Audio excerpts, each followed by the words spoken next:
Présentez. Bonsoir, bonjour, je suis Ndeya Silfaye. Je suis la responsable de la communication de la Direction générale d'appui au Sénégal et de l'extérieur du ministère de l'Intégration africaine et des Affaires étrangères du Sénégal. Aujourd'hui, vous avez honoré par votre présence au forum économique sur l'eau comme étant facteur de développement et en même temps facteur de cohésion sociale. Qu'en direz-vous? C'est déjà louable que les deux pays, nos deux pays, le Sénégal et la Mauritanie, puissent se joindre pour organiser un forum sur l'économie. Ça vient à son heure parce qu'on est des pays voisins, on est des pays frères et c'est quelque chose que nous saluons tous et que ce forum revêt une grande importance vu la situation actuelle de nos deux pays, que ce soit sur le plan économique, que ce soit sur le plan environnemental, entre autres. Donc, réunir certains décideurs et partenaires pour parler de l'économie, pour parler du développement, pour parler des choses qui vont booster peut-être l'avancement, les différentes perspectives de nos deux pays. Je ne pourrais que louer peut-être ce partenariat et souhaiter que ça continue et que ça dure pour toujours. Aujourd'hui, une question lancinante qui porte sur l'immigration clandestine. Ces deux pays voisins, comment vous pouvez concevoir leur contribution ensemble pour lutter contre ce fléau et apporter une solution définitive?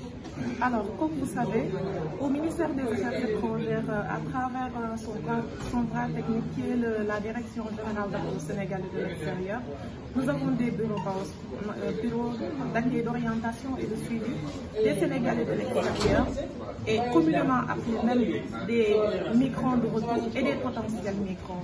Ceci est un dispositif mis en place par l'État du Sénégal à travers le ministère des Affaires étrangères qui lutte contre la migration irrégulière depuis un certain temps et la question vient à son heure. Comme on voit tous qu'il y a beaucoup de départs ces derniers temps notés, mais le ministère des Affaires étrangères, en collaboration avec ses partenaires comme la Mauritanie et tout, ont une perspective qu'on pourrait citer ce genre de forum, qui est une plateforme, je le dis, de solutions pour lutter efficacement contre la migration irrégulière. Certes qu'on note que les jeunes partent, mais il faut espoir. Mais ce forum est là peut-être pour inciter aux jeunes à rester ici et montrer aux autres qu'il y a des solutions. Comme on le dit, on ne peut pas du jour au lendemain inventer les choses comme on voudrait. C'est avec des processus, c'est un grand processus, mais ça demande de la patience, ça demande de l'endurance. Et pour ça, je fais un appel aux jeunes de garder espoir, de se dire que c'est à nous de bâtir ce pays. Et c'est en nous réunissant, en trouvant des solutions. Et il faudrait que aussi tout un chacun mette la main dans la pâte pour pouvoir sortir quelque chose. Et je pense que c'est dans ces voies-là que nos deux États se sont réunis pour chercher des solutions, mais aussi pour inciter aux jeunes quand même à avoir ce courage, à mieux avoir ce courage d'entreprendre, parce qu'on a le potentiel en Afrique, on a le potentiel au Sénégal, on a le potentiel en Mauritanie. Et ensemble, je pense qu'on pourra trouver les solutions idoines pour lutter efficacement contre la migration irrégulière, qui est une question cruciale au niveau du ministère des Affaires étrangères et des Sénégalais de l'extérieur, maintenant appelé le ministère de l'Intégration africaine et des Sénégalais de l'extérieur. Et j'en profite aussi pour dire que prochainement, on a décidé d'aller sur le terrain pour organiser des activités de sensibilisation, pour encore informer, surtout informer, parce qu'on note qu'il y a beaucoup de gens peut-être qui ne sont pas au courant ou bien peut-être qui sont peu informés sur ce que nous sommes en train de faire en tant que Direction générale d'appui au Sénégal et de l'extérieur, et aussi les bureaux d'accueil, d'orientation et de suivi des migrants de retour et des potentiels migrants. Nous sommes là pour vous. On a des bureaux partout au Sénégal. Nous avons des assistants psychosociaux qui sont là pour vous conseiller, des responsables BAOS qui sont dans les régions pour vous accueillir, pour vous orienter et pour faire le suivi de vos projets, pour vous orienter, parce que On ne dit pas aux gens de ne pas voyager, mais pour voyager, il faut des mesures. Il faut que ces voyages soient réguliers, soient sûrs, soient ordonnés. Et c'est sur ça que nous voulons communiquer et sur ça aussi que nous voulons appeler les citoyens à se joindre la main pour travailler le Sénégal. Il y a un nouveau souffle au Sénégal. Il y a de l'espoir. Il y a le pétrole, il y a le gaz, il y a les industries extractives minières, entre autres. Donc il y a de l'espoir. Donc dans le cadre de ce forum, on pourra développer nos deux pays, mais on pourra développer la paix. Votre dernier mot par rapport à ces assises qui ont été quand même honorées par leur présence plusieurs pays de la sous-région, hormis Mauritanie et Sénégal, en tant que chargé du ministère du Sénégal et de l'extérieur, allez-vous toujours quand même multiplier ces genres de forums pour une meilleure sensibilisation de nos destins, de l'Afrique?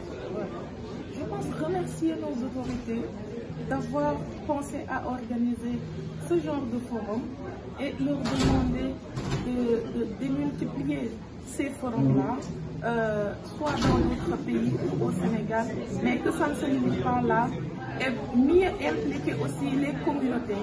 Parce que je me suis toujours dit, on s'est toujours dit, c'est pour cela d'ailleurs que je disais tout à l'heure qu'on va descendre sur le terrain pour sensibiliser les autres. Et je pense qu'ici, les gens qui seront là vont constituer des relais. Il ne s'agit pas d'être enfermé dans une salle, d'emmagasiner des informations et de s'asseoir avec ces informations. Je pense qu'il s'agirait peut-être de distiller, de divulguer ces informations qu'on a reçues pour pouvoir peut-être informer les autres qui n'ont pas eu l'occasion d'assister à ces plateformes. Mais je fais un appel à l'État du Sénégal, je fais un appel aux partenaires à mieux investir quand même sur les jeunes pour pouvoir les fixer. Il y a le potentiel, la ressource humaine est là, on est constitué à plus de 100% de jeunes. Donc tout est là, il manque des moyens, il reste peut-être que cela pour quand même fixer ces jeunes-là et pour la formation et tout cela. En tout cas, je fais un appel solennel à ces autorités, à nos partenaires quand même à mieux investir sur cette jeunesse. Investir sur cette jeunesse, c'est peut-être injecter des moyens, comme le font d'autres partenaires, certes, ils le font. L'Union européenne, par exemple, nous avons bénéficié de ces financements dans le cadre de l'appui budgétaire, entre autres. Les Pays-Bas qui ont décidé de nous accompagner pour des activités de sensibilisation, entre autres. Mais ce n'est pas suffisant, donc il faudrait que quand même qu'on se joigne plus à nous pour pouvoir combattre efficacement la migration irrégulière, pour pouvoir démultiplier ce genre d'initiatives qui sont vraiment louables et qui sont bénéfiques à nos communautés. Merci Madame Yacine qui nous a fait entendre 60% des jeunes qui construisent le Sénégal. Dis-moi, quelle jeunesse tu te dirais, quel pays tu seras? Merci. Merci.